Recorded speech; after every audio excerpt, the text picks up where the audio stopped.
What's going on? This is the OG Kickoff, a Double Down and Next Round media production. I'm Connor O'Gara. Will, hand up. I beefed up. We beefed up. I don't want to say like horrifically, but we beefed up enough for me to mention this on the opening of this pod. Okay, I like how I'm being implicated in this. Like I'm now a co-conspirator. I am predominantly at fault here. Let the record show. It is not equal blame. If there is a blame pie, I'm going to give myself, 90%. Well, you know what, though? We win as a team, we lose as a team. I like that. We'll take it 50-50. There we go. Okay. We're 50-50 in all of this, you and I, this venture. So we did last week with the announcements that we are with Double Down, Next Round Media. We did the OG Evergreen college football rules. And it wasn't until on Twitter, X, whatever you want to call it these days, Donnie Criswell Jr., shout out to him, reached out that I realized I forgot my number one rule. Very number one rule that friends don't let friends bet on preseason Heisman favorites. We are going to retroactively add that. I don't know if we haven't not mapped out the graphic exactly yet, but just add that to the notes here. We will add it to the graphic, especially after last year. Certain Fernando Mendoza won the Heisman Trophy after being preseason 50-1 in the odds. That's not necessarily the main reason it needs to be added, but it has to be a part of it. You will hear us say those words very often. Friends don't let friends bet on preseason Heisman favorites. We messed up. We got caught up in the excitement is what it is.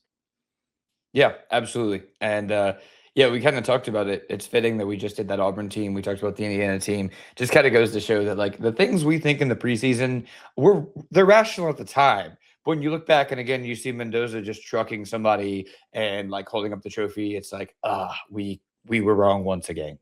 Yeah, look at that list. It's really fun to go back and look at all the guys that were listed as a Heisman favorite very, very early. And I will probably make that exact same mistake this year, not betting on favorites, just not talking nearly enough about the person who will actually end up winning the award. Well, we have a great pod lined up today. Matt Hayes in a little bit going to talk about his visit with DJ Lagway in Waco and all the different elements that went into his time at Florida, what it's going to look like for him this year. We talk some Mike Norvell stuff at Florida State, just some coaching things in general that we get to. Are we changing the structure of how coach contracts go these days? Always good stuff with Matt. But first, before we do all of that, there is a question that has, what's the right way to say this? Surfaced, it's been discussed, and it has reached a fever pitch, maybe just because it's early April and we're discussing this, but Will, should we still have an SEC championship? Yes or no? Yes, absolutely. I'm not even going to let you finish the question. That is loser bleep to be like, oh, well, our teams have been struggling in the postseason, so we should just give them less postseason. Like, this is not the SEC that we've seen be dominant, where they run from a challenge, and I'm starting to see it a little bit more and more, and I'm scared. Yes.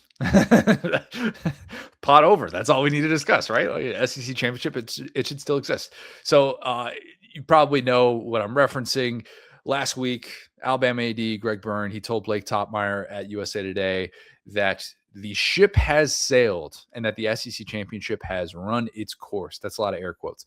Byrne then talked about how it lacks significance with the expanded playoff and that while it was a great event, this is the new reality.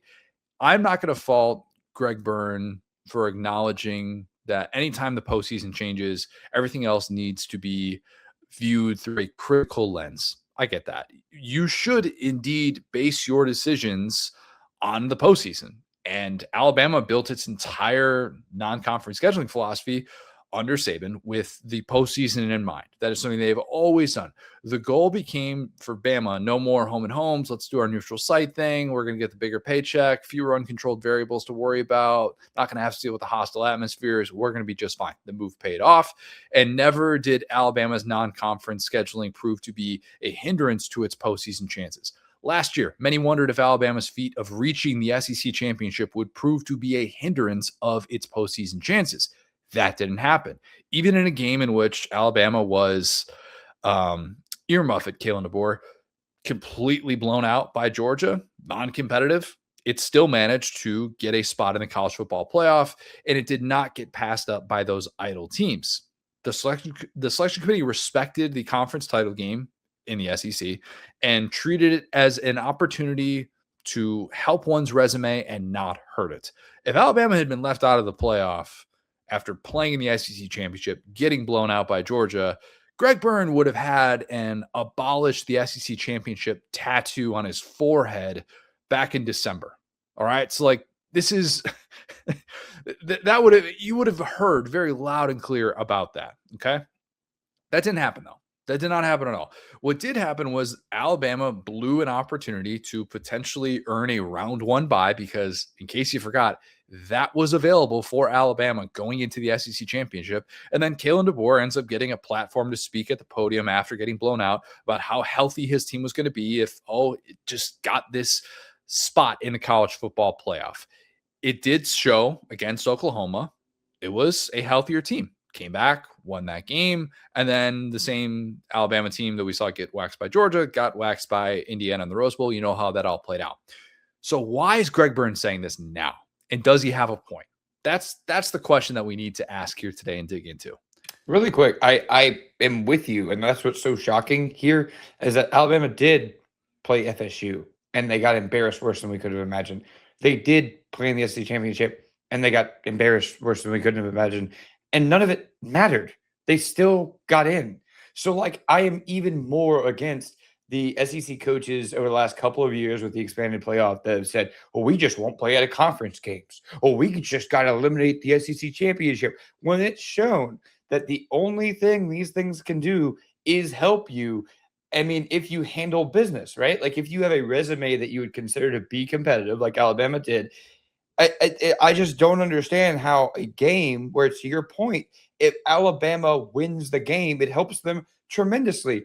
I thought that being the champion of the SEC was one of the most respected things you can do in all of sports. So to chop that up like soccer and just say, hey, regular season's done, 1A and 1B is bonkers to me.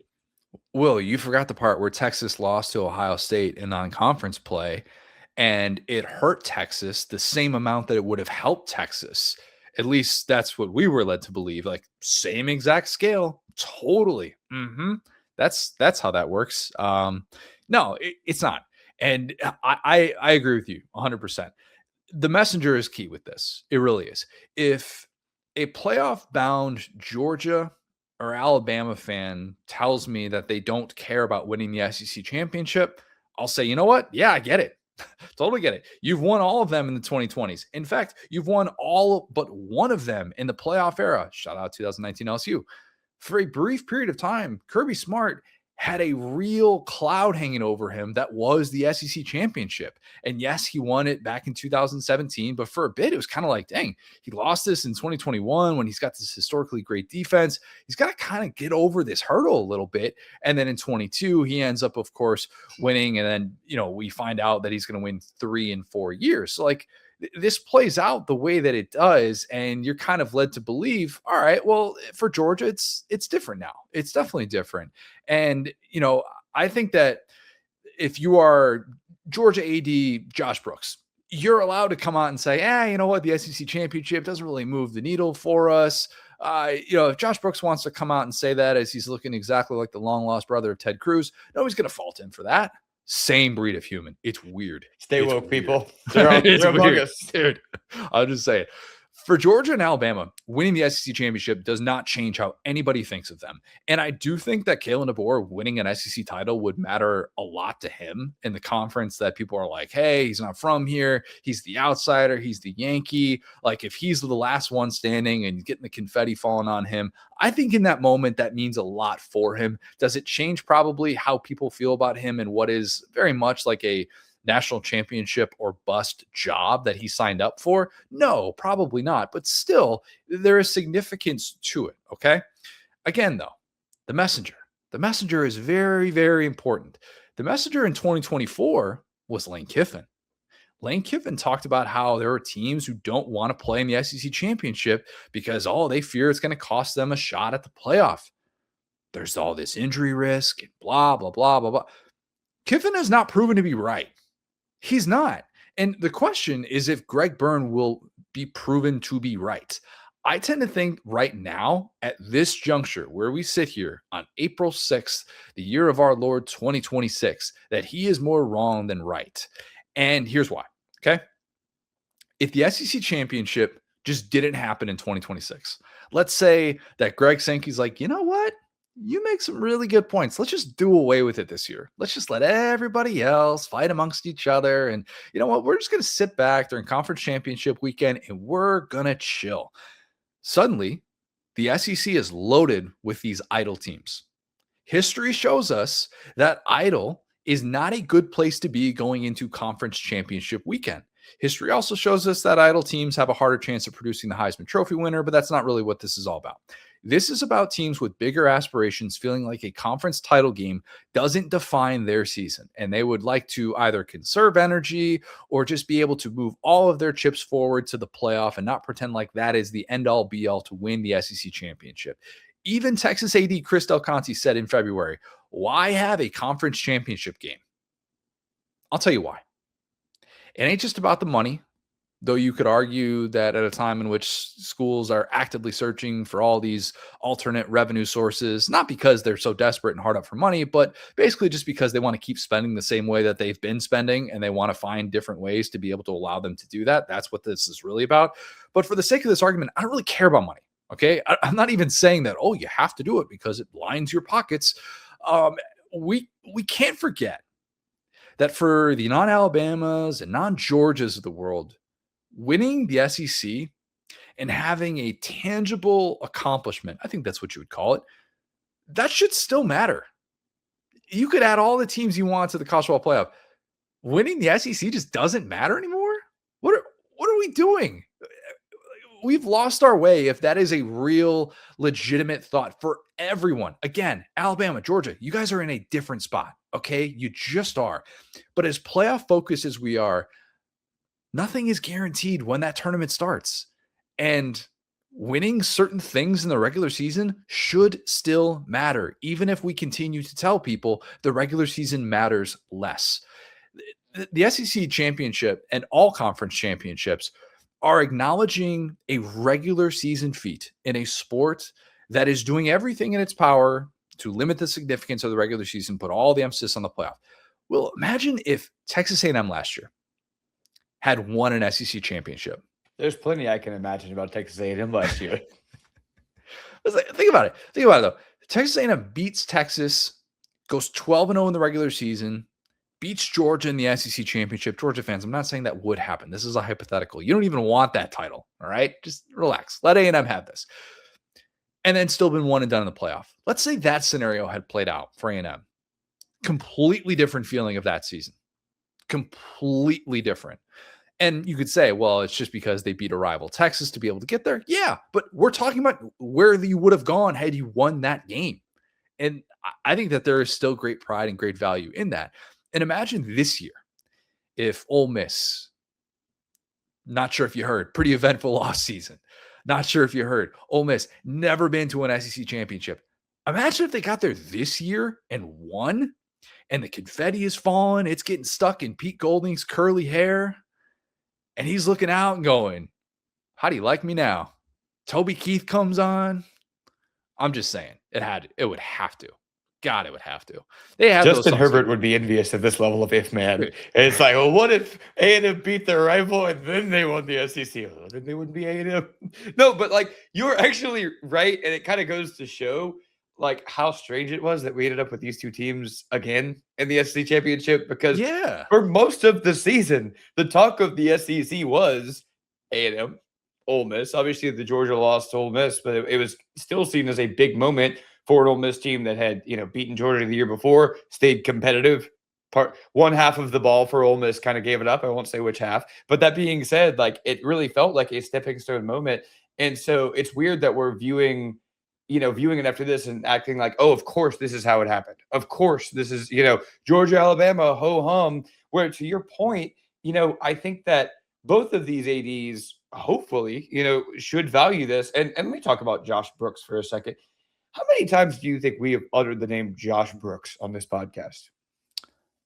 I only bring up his name when he agrees to a new extension with Kirby. I could not have more respect for an athletic director. You know why? I learned about 3 months ago this man was Cajun, and he's one of the best athletic directors in America. And I say that to say this gentleman does not talk. He does his job. He has built a powerhouse in Athens in baseball, men's basketball, obviously football. And he's not ever reaching for a microphone to the point where Will learns that he's from Louisiana when LSU is looking for an AD.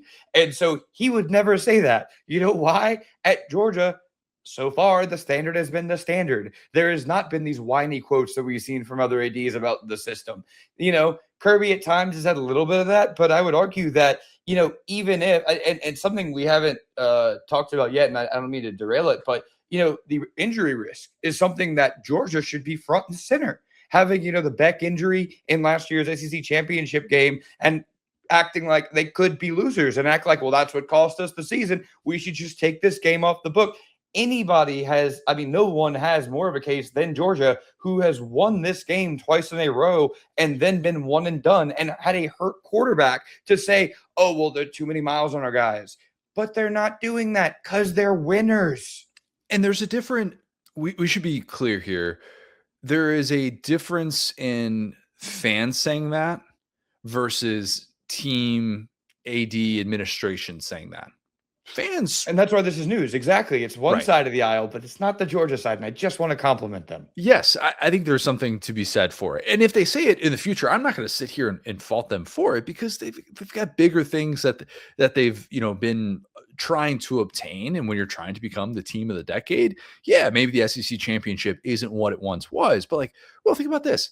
Florida is number 2 with the second most SEC championships. Imagine a world in which Scott Strickland and John Summerall, they're watching Florida ascend back to that level, a level that they have not reached since one Tim Tebow walked off their campus. They've been to the SEC championship. They have not won the SEC in that time. And imagine if they got to that place and they got on that stage and they won an SEC title. That just means nothing. That means absolutely nothing. That doesn't change how you think at all about that program, how they've felt like, man, they have been right at the cusp, and then they'll take 3 or 4 steps back. That's not going to matter as the most significant thing that Florida has done in the post-Tebow era. We lose sight of these things when we just focus all of our energy on the playoff. And you can get one bad matchup, and then all of a sudden it's just that's kind of going to define your season. I get that. But, man, I just think that for so many of these programs outside of Alabama and Georgia, we would be saying, if you got there, if you won on that stage, wow, we're changing how we think of you. And I know this because we saw it play out with Indiana last year. Indiana beating Ohio State to win a Big Ten championship mattered. And I don't mean to make this all about IU, but even if IU had lost to Alabama in the Rose Bowl, nobody was going to take away that Big Ten championship. And nobody was going to be like, oh, yeah, complete and total fraud in the same way that they were the previous year. Yeah, it would have been a little bit of a tough accomplishment had they still not been able to win a bowl game for the first time since 1991. You know what they still did, though? They won the Big Ten in a year in which everybody was saying, hey, it feels like the Big Ten is the best conference. They beat Ohio State. They were able to find a way to score late on that historically great defense. They'd be saying all of these things, and we changed our opinions about Indiana football well before what they did to be able to get to the college football playoff national championship. So really quick, that's twofold. And I'll say that I have not you. I have brought up Indiana a ton on this pod to just talk about a team breaking through because it's new. They're the last first time national champion since Florida in 1996. That is a massive data point, especially with how they built their team, right? And the fact that, you could talk about their alumni base and all this, but this is not a team with 100,000 person stadium. It's the best stat. It's the best stat to define all of this. I bring it up so much when people are like, why? What's the big deal? The haves versus the have-nots. And to bring up that point at a time in which everybody's kind of figure out what is college football at this stage of the game? A team just won for the first time since 1996, a first time national champ. It just never happens in college football. And that is why it's just changed how we talk about the sport. Yes. And they're attitude. I can go back to 2019, Joe Burrow and Coach O sitting there, anybody, anywhere, anytime. I remember where I was when Indiana beat Oregon. That was the first time I thought, oh, hold on. I remember, where I was when Regular season, you're saying? Regular Yes, season. yes. In the regular season, where it was like, oh, wait, hold on. We're kind of top 2-3 teams here. They actually might be right there. And then the Big Ten championship game, a game that is just seen as the Ohio State ratings jump over the course of our lives. Like, there's not been very many competitive good games in there. And suddenly we get an instant classic, number 1 versus number 2, a game that was reminiscent of the 08 game that we looked at, the 09 game the other day between Tim Tebow's Florida and Alabama, where you go, these are the two Titans right now, a defending champion Ohio State, and Indiana breaks through in that moment and wins their conference championship. So I do think that matters. On the other side of it, you talk about Florida, and I would say any SEC East fan, be it Georgia, Tennessee, Florida, would tell you at times there have only been, their team and 1 or 2 other teams that could break through on the East, where the West has not exactly been that. It's been a little bit more depth, right? Now that we are in this divisionless era where the top 2 teams in the SEC are all but secured a playoff position in an expanded playoff because Alabama had the extra loss and still got in. It's interesting to me, right?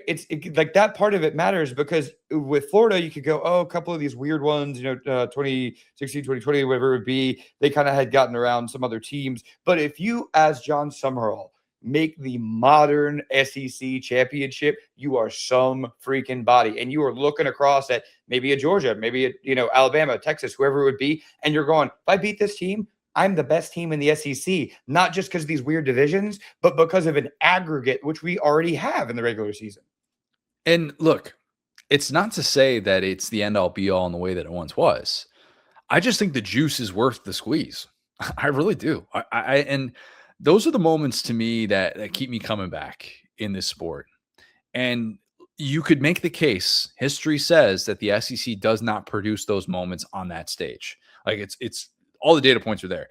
Alabama, Georgia, Florida have claimed 24 of 34 SEC championships since those became a thing in the early 90s. And like I said, 2019 LSU is the only team outside of that group to win an SEC title in the playoff era.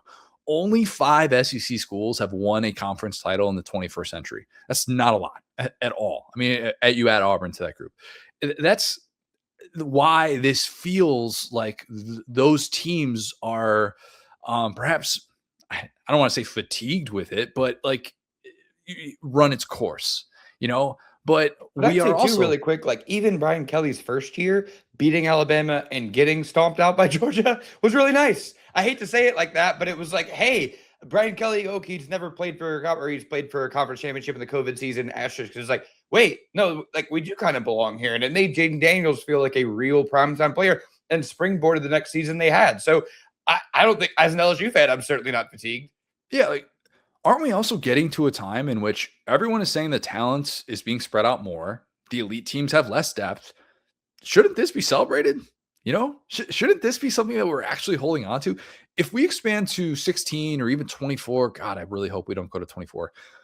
Then, all right, let's revisit the conversation. Let's revisit what it looks like. Let's have some sort of data points to say, you know what? This is too many games, and here's exactly why. Because yes, playing 17 or 18 games, it's a different galaxy than 1992 when we first had the SEC championship and Roy Kramer's idea came to fruition, and you had 11 regular season games and then a bowl game. I'm not going to push back on coaches who say that they don't want to subject their guys to this 17 or 18 game grind if that's ultimately what this new era yields. Like, I get that. But if the reasoning is we're hurting our playoff chances, I'd say let me see that happen. Can I actually see that happen first? That was the most popular pushback to the initial idea of the SEC championship back in 1992. And yeah, there were examples like we talked about with the It Just Meant More that we did in 2009 SEC championship with Florida and Alabama, where we kind of looked at each other and were like, hey, if they actually both just opted not to play in this game, they would just get to play in a national championship instead of an SEC championship. That's still few and far between. It has not been nearly as detrimental as I think people speculated early on. And in many cases, it's why the SEC had 13 titles. I mean, think about this.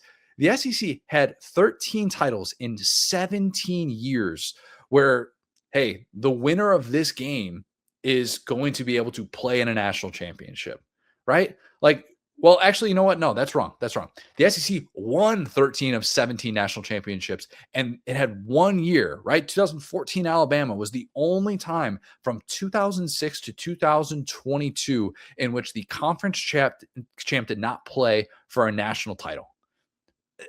We're just going to totally say that that's obsolete now, right? Like that's what we're going to do.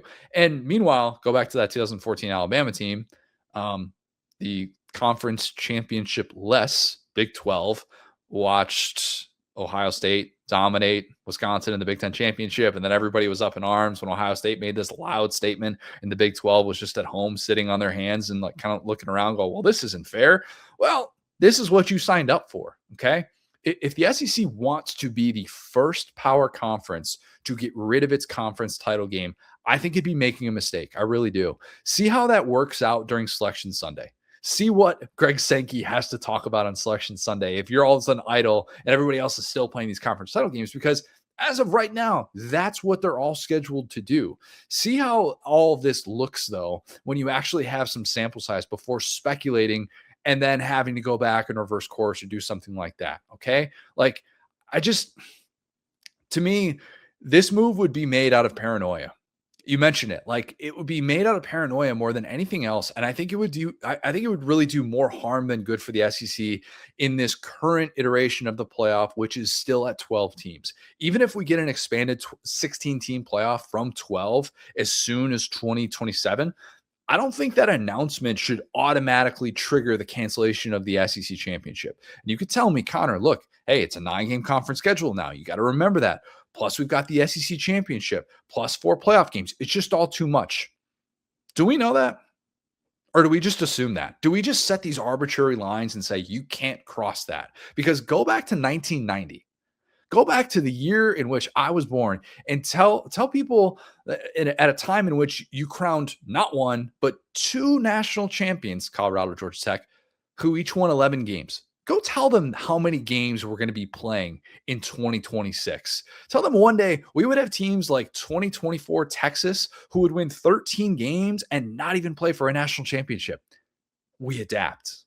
We always do. And I'm not saying that the line just doesn't exist. The line is somewhere, but I don't know if we need to be necessarily at the forefront of like, hey, the SEC needs to be the one to draw this line and say absolutely no Moss, no conference championship. I don't know. We could likely see SEC decision makers adapt to their conference championship stance in the very near future. We could have that happen.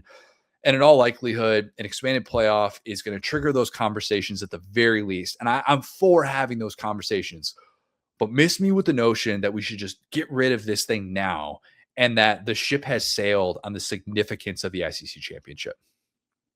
Yeah. I mean, it's interesting, right? Because we go back to that 09 and I guess 08 Alabama, Florida, where you go again, these are the 1-2 teams. This feels like a prelude to the national champion. And at that point, the national championship is academic.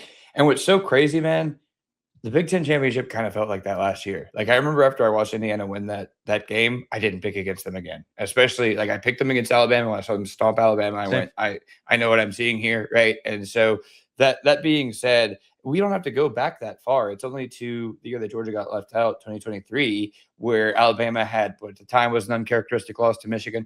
Now they just can't stop losing to Michigan for whatever reason. That's just Alabama's kryptonite. But, that story could have been told a little bit differently because Georgia got left out of a non-expanded playoff. Alabama lost to Michigan, so therefore they didn't make the title. But that game kind of had a similar feel, just the results didn't really play out. And so, again, to me, it strikes me as offense versus defense, right? Again, the SEC was revolutionary and has been revolutionary for pretty much this entire run to say we're going to come up with a conference championship game that is physically going to be played on the field. We're going to play it at this neutral site, in Atlanta. We're going to do things this way. I think if you are the SEC, and you are this empire, you kind of just have to double down and not start playing defense and not start backing off, because this is the conference that, when COVID was happening, the SEC said, we're going to play the games, and the Big Ten said, we're not, and the SEC ultimately won. Now I feel like the Big Ten is starting to gain ground, push the SEC back. I mean, to continue with their identity, they should just make up 2 ridiculous divisions like the Big Ten did with the leaders and legends. It should be like y'all and Ewans, and we should just be like, hey, the SEC is going to play for a super conference championship, and then we're going to figure it out. So no, I think it's weird, right? It's weird to see. And you brought up Kiffin, and I'm not going to like let that slide just because he's LSU's head coach now. Like, I thought that was a loser comment at the time to talk about strength of schedule and talk about things, kind of being hard. So I think that, the results on the field are what dictate our position and at times our morals, right? And so, suddenly if you start losing, we want to take care of kids' health, right?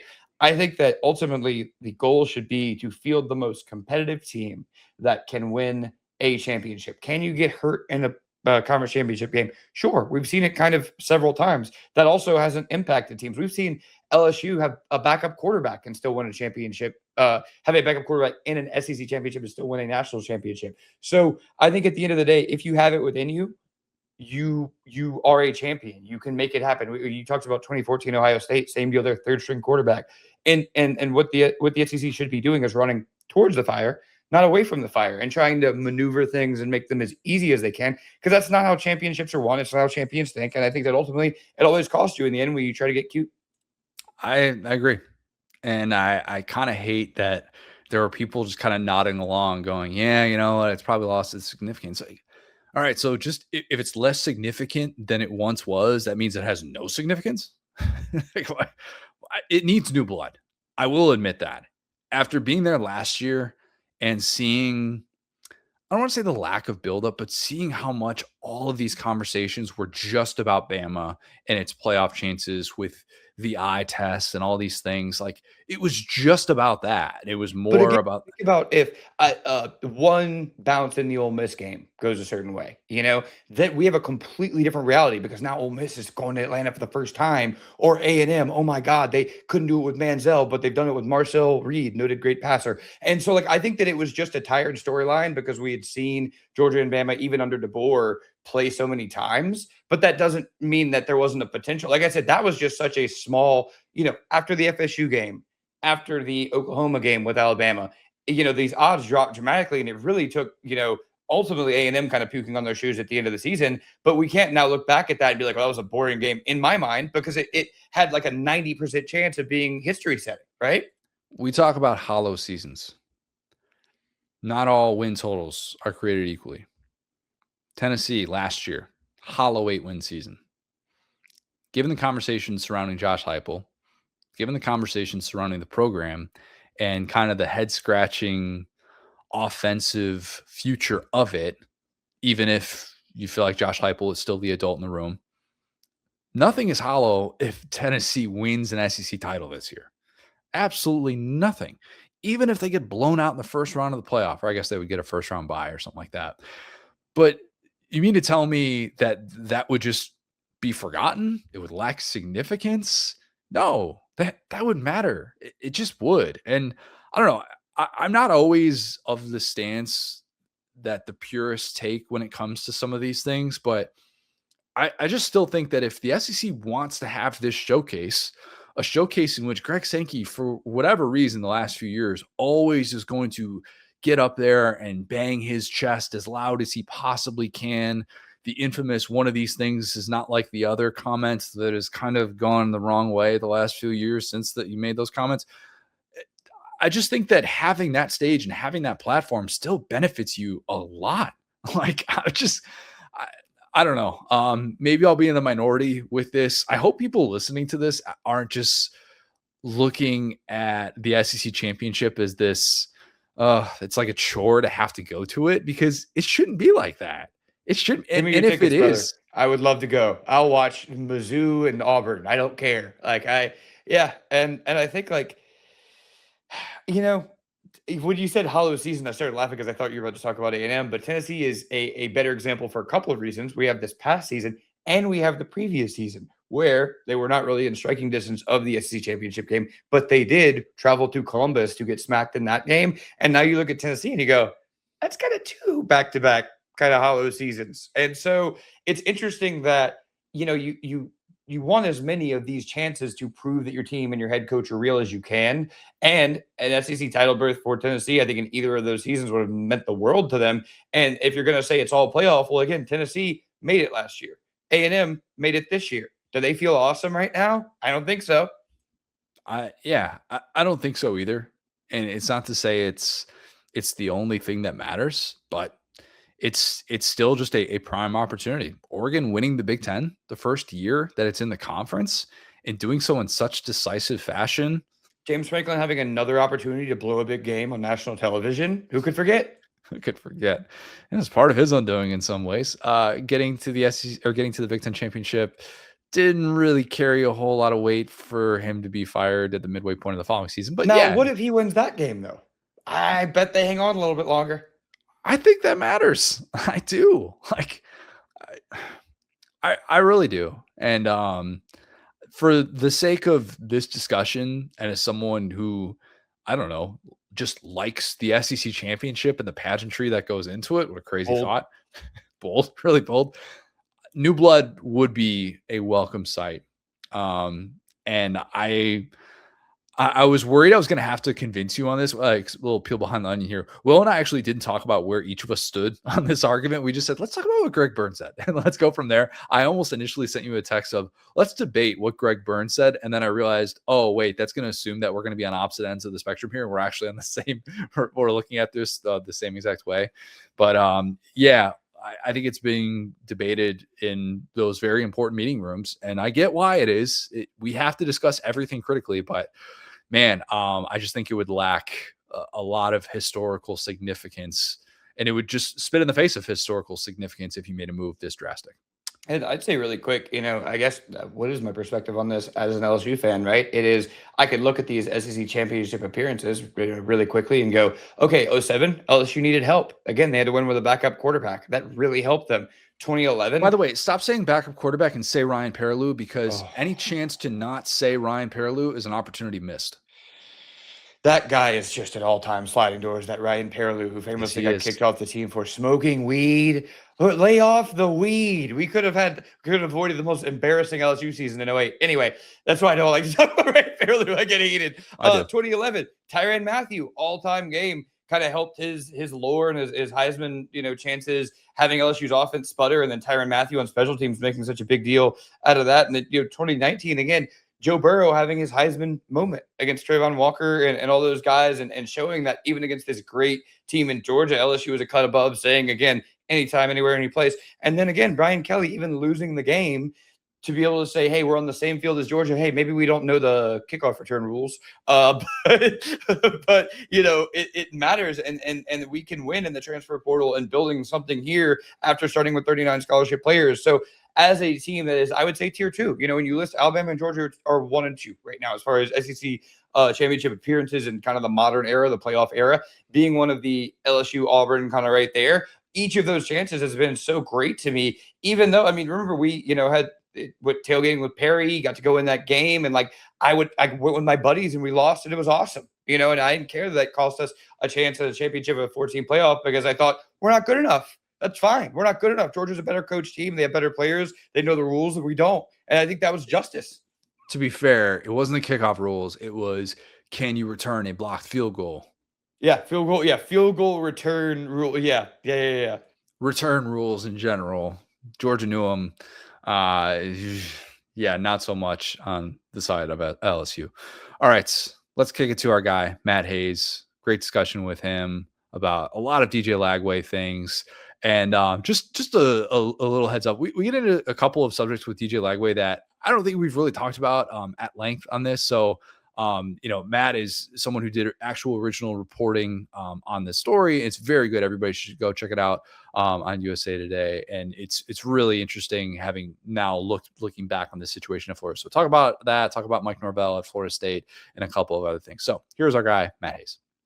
I'm now excited to be joined by a very special guest. It is Matt Hayes of USA Today, 1010XL in Jacksonville. Matt, before we get started, we need to let the people know you've been going to a lot of different places. You are at less than 100% right now, which means that anything that you say on this platform, the OG Kickoff, cannot and will not be held against you. I'm battling. Let's just put it that way, okay? I'm battling, and it's, the fourth quarter, and I'm down a touchdown, It's and I need to score mid-November. badly. It's Right. mid-November. Matt is not at full strength. He's just doing Not a whatever full he can, strength. No. just survive in advance. But Okay. how could I ignore the Conor O'Gara podcast, right? Wait, Uh, what do you call it now? The OG? it's the OG kickoff. Yes. OG Thank you. Kickoff. Yes. Are you kidding me? How could I ignore that? Yes, let's do it, man. Okay, so I've been wanting to have you on to talk about Lagway in this piece that you wrote because you traveled down to Waco a couple of weeks ago, not to see Chip and Joe, but to see one Mister Derek Lagway. You talked about in this story the reasons why it didn't work at Florida, and that's going to be, I think, the conversation surrounding Lagway this year and this new home at Baylor. What did you find to be most noteworthy that came across in your visit with him? Well, I think first off, like a lot of things, there's many pieces to a story.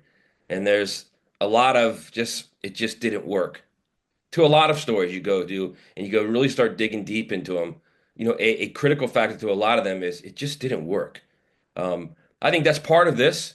Absolutely.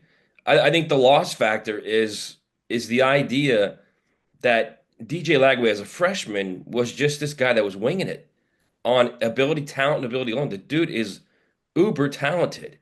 The stuff he was doing against LSU and Ole Miss, we were like, whoa. And everybody was saying, all right, this dude's going to win a Heisman. This dude's going to get Florida back to the promised land. Everybody was saying that. When the reality was he was winging it. And he really hadn't grasped the passing game concepts. He still mechanically, wasn't sharp. So he had a full offseason that he really had to work. He really had to get better. And Billy Napier was making that very point. He was like, look, what he did was unreal. What he did and how he lifted this program in the second half of his first season was unreal. But what people didn't understand is he had a long way to go. And now you've got a guy who's got multiple injuries in the offseason, and he can't practice. He can't do anything because of these injuries. And more than that, you've got a guy who all his life he was a grinder or is a grinder. He grinds, he works hard, he wants to be better, he wants to be, the best player he could be. So he's done it all his life, right? So you take that away from a kid, right? Because he can't, he's injured. Then he's living alone in an apartment off campus, and his life basically becomes I live at my house, I go to the football offices for rehab. If I need academic help, I'll go to the academic office, then I go right back home. And you're also talking about a guy who, look, whether you like it or not, whether you agree with it or not, they made the decision day one, first class he took. First class was a Zoom class, and he couldn't get through the class. People were talking to him on the class. They were instant messaging him. It was ridiculous. So they were like, we can't do this. We can't do this. So he never went to class, never went to campus. All right. Now, the flip side of that is, well, Tim Tebow did it. Maybe the greatest, the most well-known, I should say, most well-known college athlete ever. Joakim Noah did it, a world-renowned athlete, right? And like I said in the story, 7'9" Olivier Rui, or however you say his last name, walked around that campus. So he should have been able to do that. They shouldn't have said to him, look, we got to keep you off campus. Now, granted, I can say that, you can say that, but we're also not the guy if you go out and people are like attacking him in Target and where he's eating and they want pictures and they're all trying to do, the selfies and they're all trying to post online. Look, I'm here with so and so. I'm here with DJ Lagway at so and so.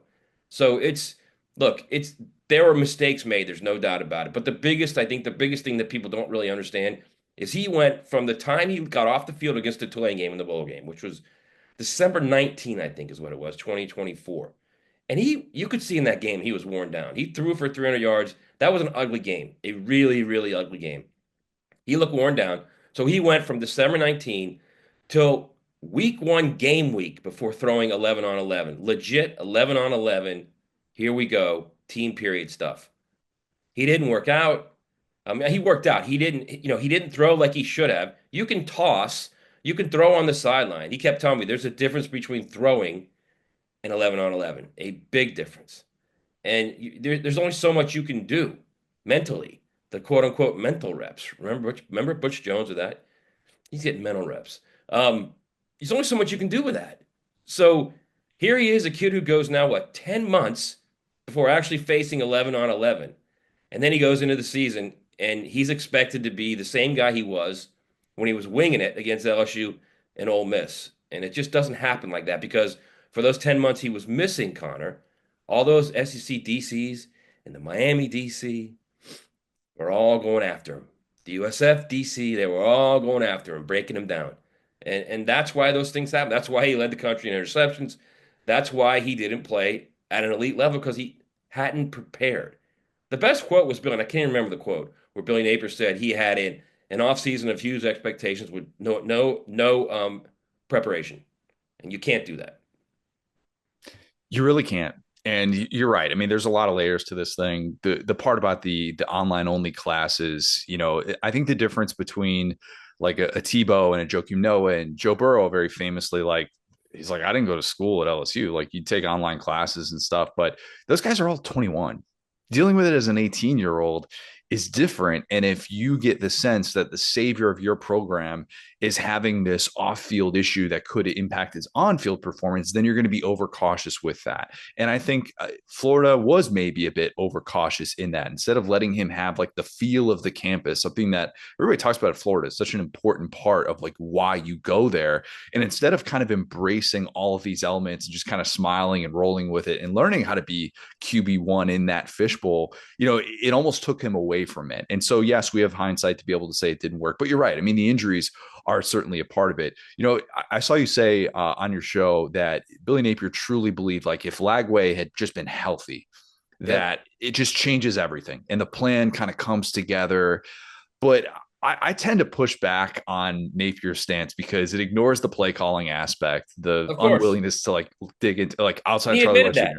Yeah, he admitted that. He said, I probably didn't help him enough offensively with putting him in position to get him out of those problems that he had his second year. He admitted. Look, I mean, to his defense, and again, we all took shots at him, and I agree, and he probably earned most of it.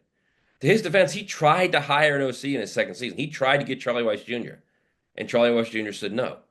He tried to get other people. Like, he tried it, but it just, everybody realized what was going on there. Like, that was a powder keg waiting to blow up, and there's going to be fallout everywhere. So at the end of the day, he realized, look, if I'm going down with the ship, it's going to be with me, and it's just, I'm doing it. Let's go. And that's not the right way to do it, obviously. His point was they had everything set up. The lines of scrimmage were finally at the point of where they were elite SEC lines of scrimmage. Their defense was lights out, which it was the first half of the season. They were fantastic. They had skill guys on the outside. Then Dallas Wilson gets hurt, right? They had an elite running back. Everything was set up for him, but he didn't work those 10 months because he couldn't. He was injured. His point is, had he done all those 10 months and he wasn't injured, you would have seen a different Florida team. I don't disagree with him, but you're exactly right. 100%. It still discounts the Billy Napier factor. Yes. Also discounts the fact that they were a terrible fourth quarter team. Terrible. Yes. I mean, yes. Like, that's the but part. That's also part of Lagway's issues. Like, when you don't work for 10 months and you don't have that chemistry with the receivers and the offensive line, and you guys don't know each other's moves, that plays out in the fourth quarter, man. That's why you lose in the fourth quarter to Miami when it's 13-7 and you got the ball. That's why you lose to Georgia when you're leading in the fourth quarter. That's why you lose to Ole Miss when you're leading in the fourth quarter. That's what happens in those games. Matt, I'm a little bit reluctant to kind of like bring this up, but it is something that I've kind of wondered about since I heard rumblings of this last offseason. And I'm not here to tell anyone how to approach their faith or anything like that. If there is, however, an unwillingness to embrace modern medical procedures as a 240-pound starting quarterback, face of the program, 7-figure player, that's the world that we live in. Right. I think everyone is allowed to at least wonder about that potential impact. I wish DJ Lagway a clean bill of health, but I have no idea what to expect from him at Baylor. I have no idea what to expect from him for whatever his football future holds after that. Matt, what do you expect to see of DJ Lagway at Baylor this year? So first off, let's go to the health thing. And Billy told me this, and I just didn't have a chance to get into the story. It just didn't fit in the story. Yeah. They went everywhere. They went to all the elite shoulder doctors, and they all said probably the best way to move forward was rest. And all doctors will tell you that if you don't need surgery, don't get it. Because once you get surgery, everybody heals differently. So if you don't need surgery, don't do it. And that was the course they decided. And yes, that kept him from doing what he should have done for 10 months, right? But then you get the core injury, then you get the lat injury, then he gets to camp and he has the calf injury. There's just a lot going on there. So that to that point, that's kind of what I want to talk about, the injury point. Now, as far as Baylor, I think he's in a really good situation because Jake Spavital is a terrific offensive mind. The guy knows quarterbacks, knows the offensive game. He's a terrific play caller. You saw what he did. I kind of made the analogy to Will Greer in 2016 when Jim McElwain ran him off the team because he wasn't his recruit, which that was a great move, Jim. That basically just cost you the Florida job. Yep. Ran him off the team, excuse me, because of the performance enhancing supplements that he used. The 6-game suspension, and Will was in the same mental space as DJ Lagway. Didn't trust anybody. Was just jaded with the whole college process. Went to West Virginia with Dana Holgorsen and Jake Spavital, and Jake turned him into, and Dana obviously, turned him into an elite thrower in college football. So DJ has all the skills. He's got the talent. Can they do it again at Baylor? That's the big question. And Dave Aranda was very honest about it too. He was like, look, he's got a wall around him right now, and we got to break it down, and it's going to be tough. So, and he said, and we don't have a long time. There's 4 or 5 months, and then boom, here we go. We're playing. We got Auburn in the Mercedes-Benz Dome, week 1. So, I mean, he gets it, and they all get it, and we'll see what happens. I think if everything works out, and rarely does it ever in college football, he could have a really good season. So we'll see. Yeah, there's been plenty of those cases in recent memory, and I'm fascinated to see kind of how all this goes. Like a Haynes King at Georgia Tech, like you can have a second wind, and it's not that crazy. Of course, as we know with Lagway, things need to line up. And by the way, like I say that, like the religious belief impacting the injury, like that was a very popular topic of conversation that had like kind of come up, and people have been just kind of wondering about. People are gonna continue to wonder about like if he's going to be rumored for all these things at the NFL draft. It's going to be like one of these things. Like in what way? What do you mean by that? What his religious belief? I don't know this for like 100% certain, but like what I had begun to hear was that the family had very specific beliefs on how he should be treated and how he should be treated medically.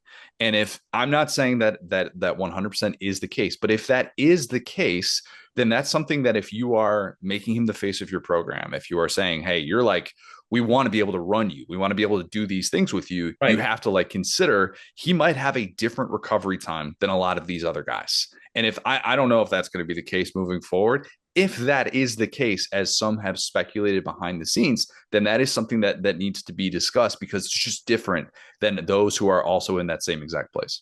All right, so let me tell you this. In all of my reporting, never once came up. That's good. That makes me feel better. That makes me feel better. It was he didn't get his shoulder was injured moving into his freshman season at Florida. Right. That's what he told me. He never should have played his freshman season. He should have just sat. And then he got the hamstring injury, which made things even worse. Because if you got a bad shoulder and then you got a hamstring injury, again, you're winging it. But he played through it because he was worried that, look, they're paying me money. I have to play. So I heard nothing at all about that. Nothing. It was simply the idea of any doctor, and every doctor, I shouldn't say any, every doctor will tell you this. If it comes down to a choice of you need surgery or you don't need surgery, and it's very similar either way, don't get surgery. Because it's different. It's like once you have surgery, your body changes. That's just it. And people heal differently. People are injured differently. They heal differently.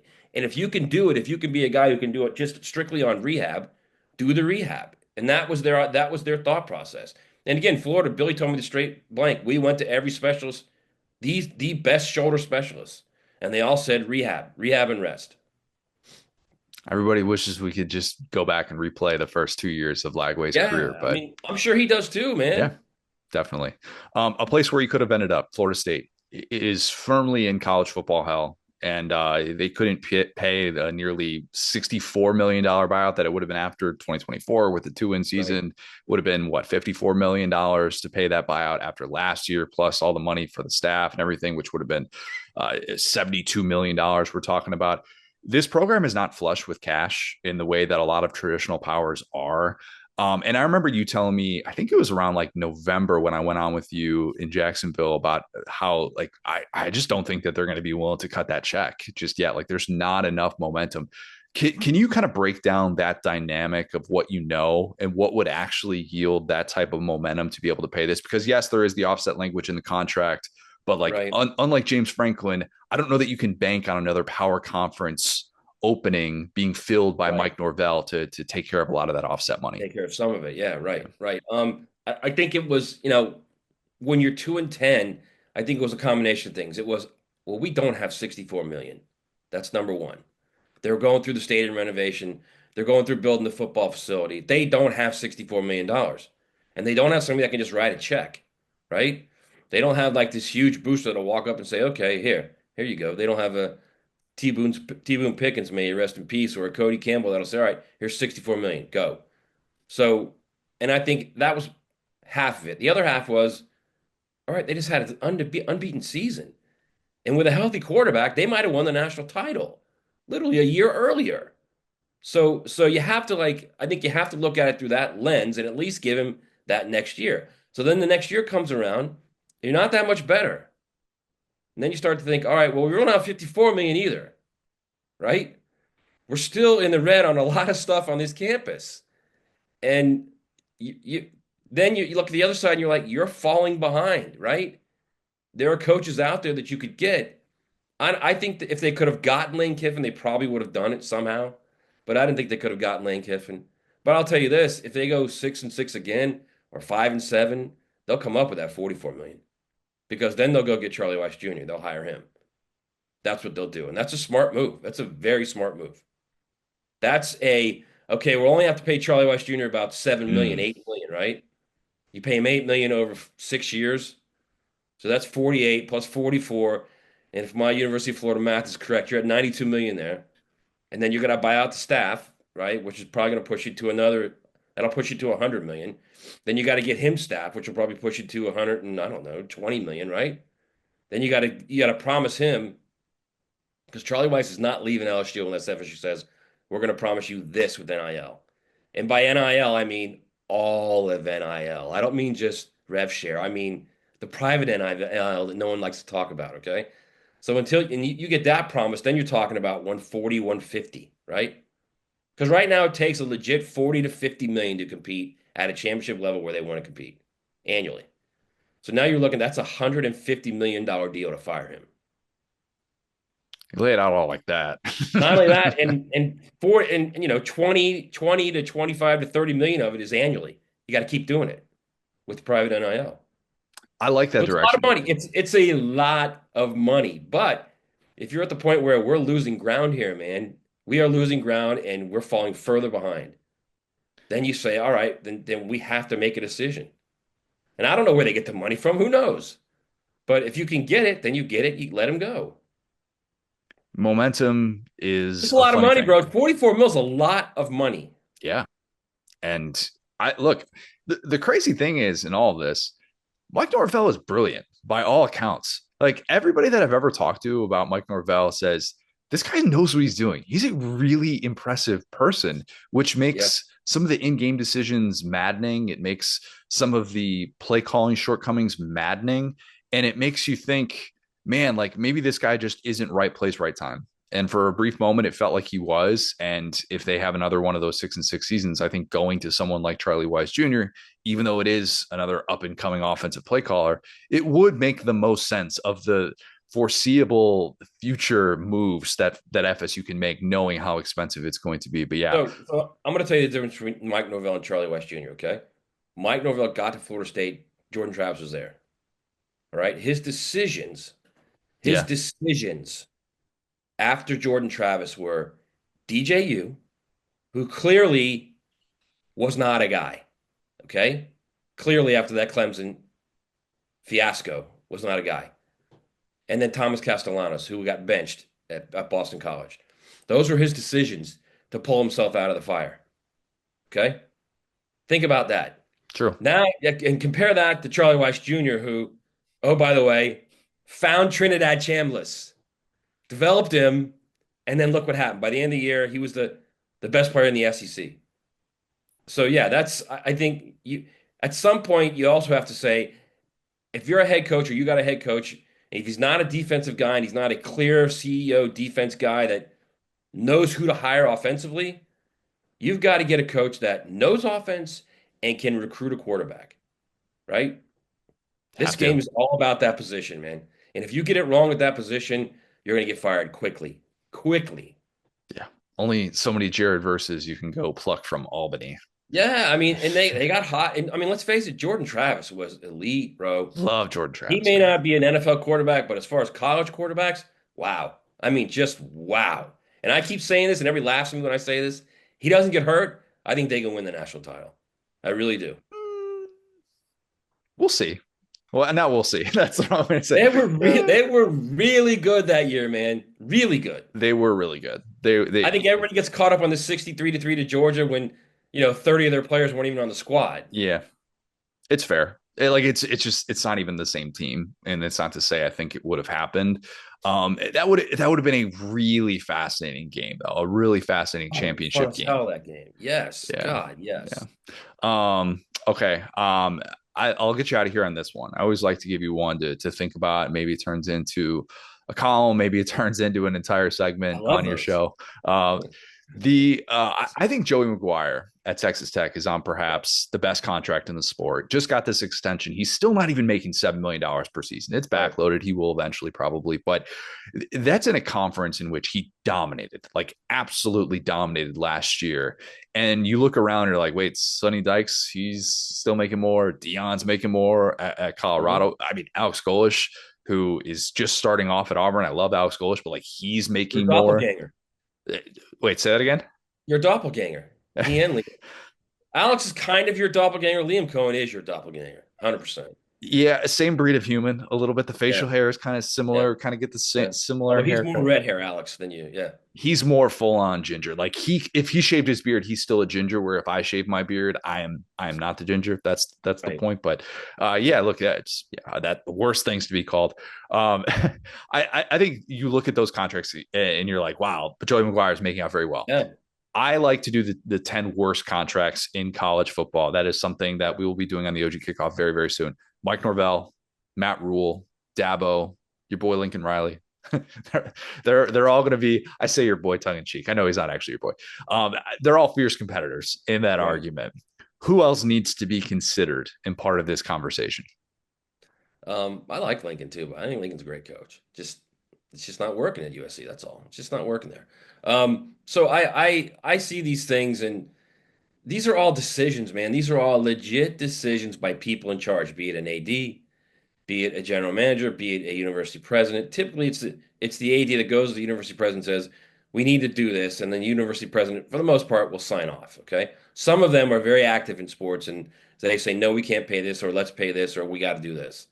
I look at, and I really like Matt Rule. Good dude. But why would you extend him last year? Why would you extend him? Just because they're 6-1. When you've seen that program's history in November. Matt, we know what. No reason to extend him. Penn State was the reason he got extended. Like let's be clear here. Then let him go. Then let him go. Then let him go. You've seen his program now. You have a very good idea of what it is. All right? No need to extend him. If he goes, he goes. You get someone else. You don't think they knew something was up with Dylan Raiola? You think Dylan Raiola just magically thought at the end of the year, I'm going? Of course there was something going on. So there's all kind of reasons why you don't extend him at that point. And there's all kind of reasons why other schools don't extend people. Or you put language in the contract that protects you. That's another thing. Okay? Yes, we'll extend you to 7 years, 100 and something more million. But we're only paying you $10 million if you walk, or if we fire you. I mean, we're only giving you $10 million. That's it. And if they don't like it, they go somewhere else. And guess what? You hire Charlie Weiss Jr. or you hire another young guy. I think at some point to reset this whole salary structure, you've got to have a few ADs and a few university presidents that say, no, no, I'm not doing the 85% guaranteed. I'm not doing the fully guaranteed. If you want to go, go. We'll hire someone else. And I think when that happens, you got to step up and tell your fan base, we're not going to be held hostage by this contract. Okay. We're not going to sit here. If this doesn't work out in 2 years and have everybody screaming, we got to fire this guy, we got to pay him 70 million to walk away, when we won't have 70 million. So what we're going to do is we're going to hire this great young coach who we think can build and do it right. And we're going to give him time to do it right. See, but we're not in that environment right now. We're in the environment of it's instant. And if it doesn't work, pay the guys 30 million to walk away and let's go find another person.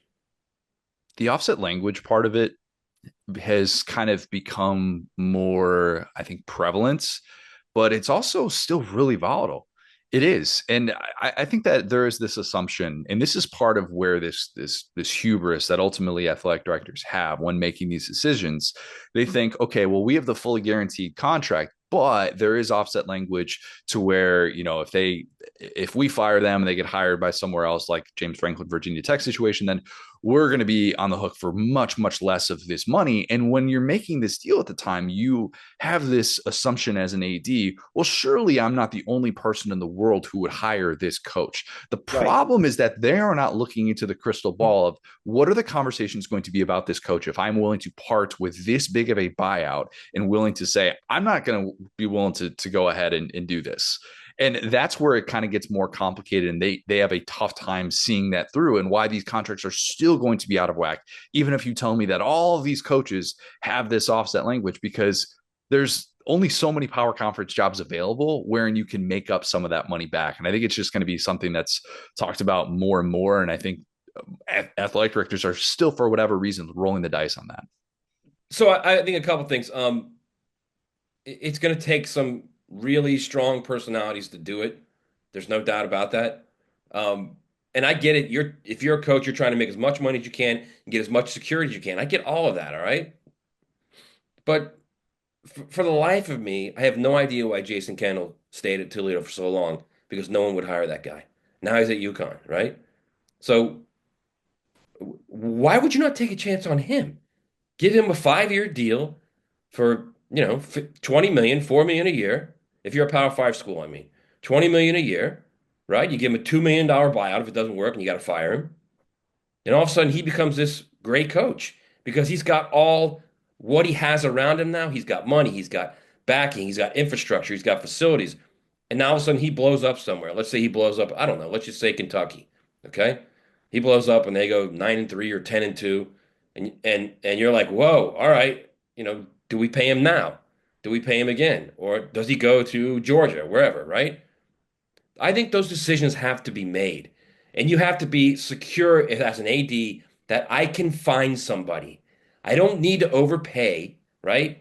I don't need to reset the salary structure every flipping year. I can go find somebody that I know will win. The problem is these guys aren't like that. And I understand why they're not like that, because they're selling it to a fan base, and the fan base is, they get sideways if they'd hear Jason Cannon was hired by the University of Florida. But the reality is he's a great coach. But you don't know it until he has that one breakout year wherever he is. So it's a catch-22 all around, and I don't think you have big enough personalities in the sport to say, no, you know what, I'm not doing this. I'm not paying that money. I'm going to go find a good young coach, and I'm going to give him time, and we're going to win. Because at the end of the day, if it doesn't work, they're fired too. Major League Baseball had a reversal of manager contracts once analytics started to become more prevalent. I'm not saying that's for the best and that's for the better of the sport, but Major League Baseball was able to say, hey, these contracts are crazy. Why are we paying managers like this much money when the sport doesn't depend on them? I don't know that college football will ever get to any sort of place like that. And the bubble doesn't feel like it's burst yet after the offseason that we just had with this money. But maybe someday we'll look back on this time and go, wow, we were really, really crazy. Just accept how wild these contracts were. I mean, at the end of the day, Sig was that guy, was he not? Was Sig not the guy that Indiana hired him? All right, give him a few mil. Indiana had no idea what it was. No idea what they had. I love Dawson. He's a good dude. I love the way he got Sig to that school, basically just forced him into taking the job. But the reality is he had no idea what he had, right? Sid goes there and just blows up, absolutely blows up. And now you're in a situation where you got to pay him, right? So they paid him. That's fine. But man, I'm telling you, they feed off each other too. The schools do. They feed off the panic of, what if we don't get him? Well, what if you don't get him? Who are we going to get? And then you start overpaying. Then you start extending guys. They extended Matt Rule. His history there was he had a sub 500 record in November games, and they extended him. Don't even get me started with the top 25 games with Matt Rule. Yeah, and again, I like Matt, and I think he could be in a situation where if he gets the right quarterback, okay, they can win him. He had the right quarterback. Yeah, he couldn't make it work. Whatever happened, it didn't work. I can tell you that. Whatever happened, if it's Dylan, if it's him, it's a combination of things. It didn't work. I'll tell you that. Which also should be a red flag when they're 7-1 and you're thinking, do we extend this guy or not? Because there's no way that there are people at Nebraska didn't know something was going on there after 2 years or a year and a half, right? There had to have been some kind of red flags where you're like, whoa, this might not work. High-profile positions at Nebraska will be tough to sustain as long as Matt Rule is there. That I believe. Very much. Yeah, Matt, I agree with that. Where can people find any future projects? Tease. I know you got some things in the works right now. You got a lot of things coming up down the pipeline here. It's not really the offseason in college football, but what can people expect moving forward? Because it seems like you've been all over the place. So we're doing a lot of work this spring at USA Today. Myself, Blake Toppmeyer, Paul Meyerberg, John Bryce, going to campuses, and we're writing profiles and kind of explanatory pieces on what's going on at various programs and what's going on with various players. Trying to dive a little bit deeper than the surface of who's paying 20 million, who's paying 40 million. The stuff that's just basically sucking the oxygen from the sport right now. We're trying to get back to the players, the teams, the coaches, what makes the sport what it is. Love it. Appreciate it, man. Do it again soon, man. All right, buddy. All right, well, let's close with some lad of the week. Who you got? I have a tie this week. I had one pre-selected, and then another one made himself known on Socialist. Easter. Wow, we're throwing serious allegations today. Well, I think you'll enjoy them both. Connor, did you see the chunky orange cat who was escorted off of the Lufthansa flight? No, but do share. So this guy, I'm just going to read the tweet here. Picture this, you're half asleep on a Lufthansa flight when the cabin lights suddenly flip on. Turns out a big orange cat has escaped its carrier and decided to go exploring. Passengers stayed super quiet. Flight attendants grabbed flashlights at first, and everyone teamed up to gently catch the fluffy escape artist without freaking it out. In the end, the cat was safe, and the whole cabin handled it like pros. And there is a picture of just one of the largest cats I've ever seen. I had a 20-pound cat. This cat feels significantly larger than my boy Walter, RIP. And he's orange. And it calls to mind the famous internet meme of like, this is democracy manifest. What is my crime? The cat does not know what an airplane is. He has escaped his carrier. He just wants to go. He's not meowing. He's not pooping. And he's a hero, Connor. He's a hero. Couple of questions. One, okay. Do we know that he's a lad and not a lass? That's a good point. This could be stolen valor. I think we've determined that, lad is not gingered. It's a state of mind. So lad or lass of the week, this cat, number one.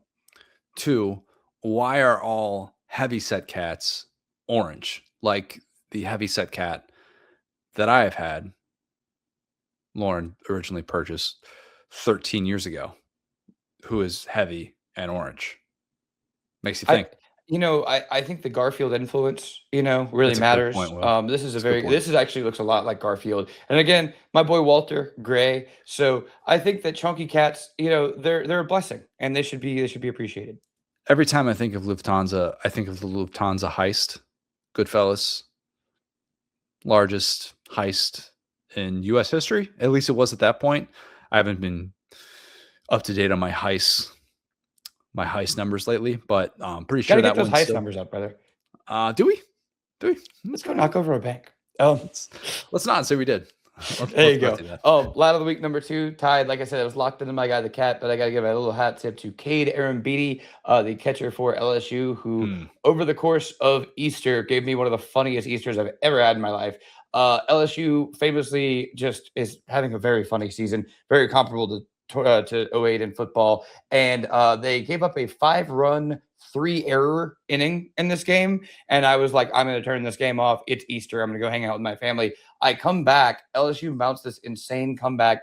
My Aunt Glenda, bless her heart, she's like in her late 70s. She comes in. And like, I wasn't exactly expecting her. And she's like, are you watching football? And she's like asking me when I'm going to have kids. I'm sweating profusely, just like tearing a hole. Like, this is one where you really start to go, do I care too much? Am I too much of a sicko? I'm watching this on what would be modern Jefferson Pilot Sports. But I say that to say, after getting just a horrible strike 3 call, bring in robo-umps, please.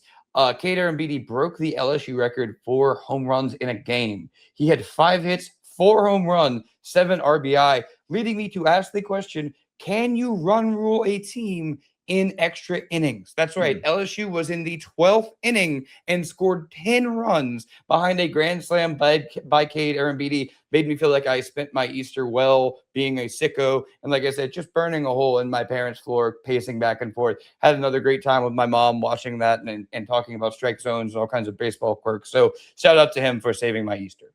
Here's the thing, Will.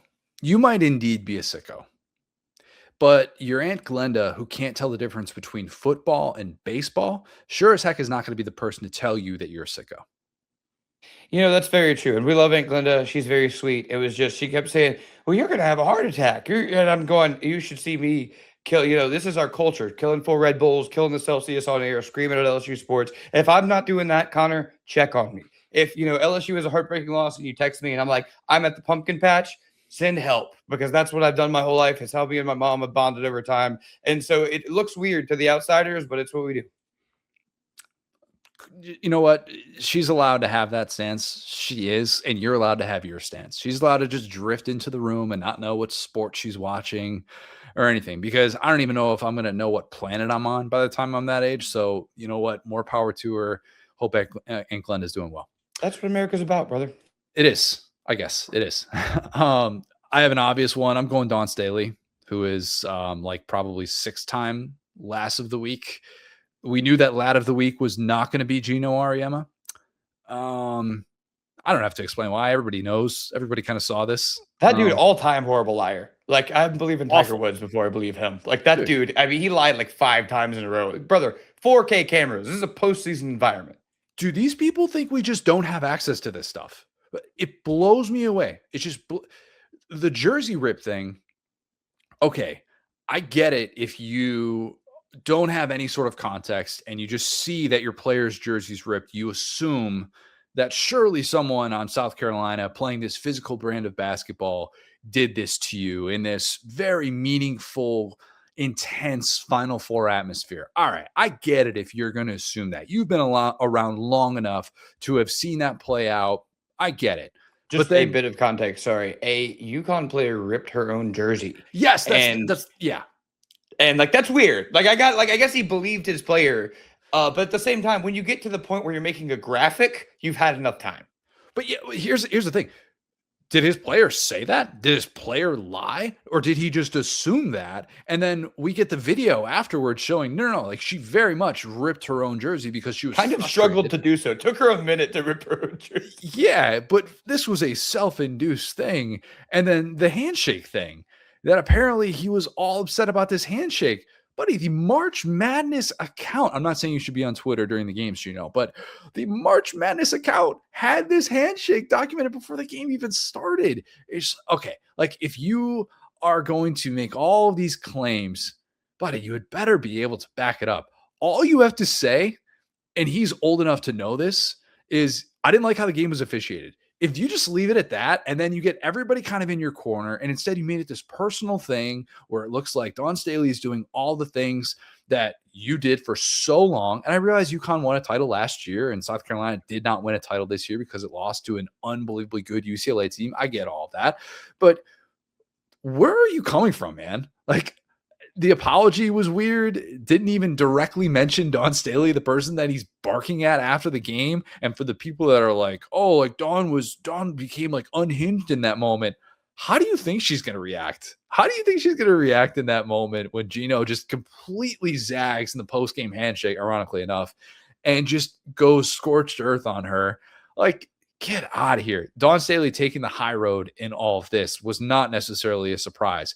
Seeing it play out with those two titans of women's basketball, just college sports in general, had everybody kind of going like, oh my God, that dude is losing his marbles, and she looks like she is very much still at the top of her game.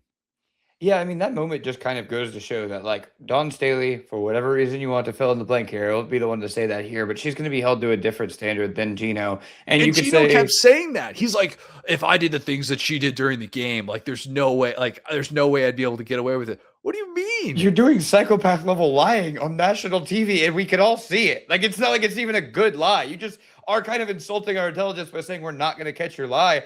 And so, like, I understand the love that, like, Gino is the GOAT. Dawn Staley is on the way up. She's still young. That's the thing. Like, there's really not this big gulf of experience between these two coaches. So to act like, we're just going to give Gino the benefit of the doubt, and he must have a point, and surely Dawn Staley must have or should have done more to take it down or like de-escalate it, or surely she said something to him. It's like so ridiculous, bro. It's like if Dawn Staley did that, like, we would be talking about it on national news, and I'll just leave it there.